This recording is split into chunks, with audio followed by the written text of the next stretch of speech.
சமூக வலைதளங்களில் பெண்கள் தவறாக சித்தரிக்கப்படுவதை தடுக்க என்ன மாதிரியான நடவடிக்கைகள் தேவை என பொதுமக்களிடம் கருத்து கேட்டது புதிய தலைமுறை. அதற்கு அவர்கள் தெரிவித்துள்ள கருத்துக்களை பார்க்கலாம். நம்மளோட தமிழகத்தில் இப்போ அதிகமாக ஃபேஸ்புக், வாட்ஸ்அப்பு அதிகமாக எல்லா மக்களும் யூஸ் பண்ணிகிட்டு இருக்காங்க. அது நல்ல பெண்களோட வாழ்க்கையும் அதிகமாக பாதிப்படையுது. இது இப்போ சென்னையில் கூட ஒரு பொண்ணோட வாழ்க்கை, ஒரு டீச்சரோட வாழ்க்கை ரொம்ப அதிகமாக பாதிக்கப்பட்டிருக்கு. இதை மாதிரி நல்ல பெண்களோட வாழ்க்கையும் அதிகமாக பாதிக்கப்படுறதுனால தமிழக அரசு இந்த வாட்ஸ்அப்பையும் ஃபேஸ்புக்கையும் தடை செய்யணும் அப்படின்றத தமிழக அரசுக்கு நாங்கள் கேட்டுக்கிறோம். இது ரெண்டுத்தையும் தடை பண்ணணும். அதன் மூலமாக நிறைய சின்ன பிள்ளைங்க, 10th படிக்கிற பிள்ளைங்க எல்லாம் கெட்டு போகுது. இந்த மாதிரிலாம் நடக்கக்கூடாது.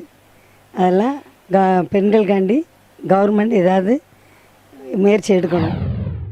ஒரு பொண்ணு தேவையில்லாமல் 3D எலிவேஷன் மூலமாக இறந்ததுனால இது நான் யோசித்து பண்ணுங்கள். அதாவது வலைதளங்கள் இப்போ எல்லாம் ஊடகங்கள் எல்லாம் வளர்கிறது வளர்ச்சிக்காண்டியாக தவிர இதுக்காண்டி தாழ்த்து இழிவுபடுத்தணுங்கிறதுக்காண்டி இல்லை.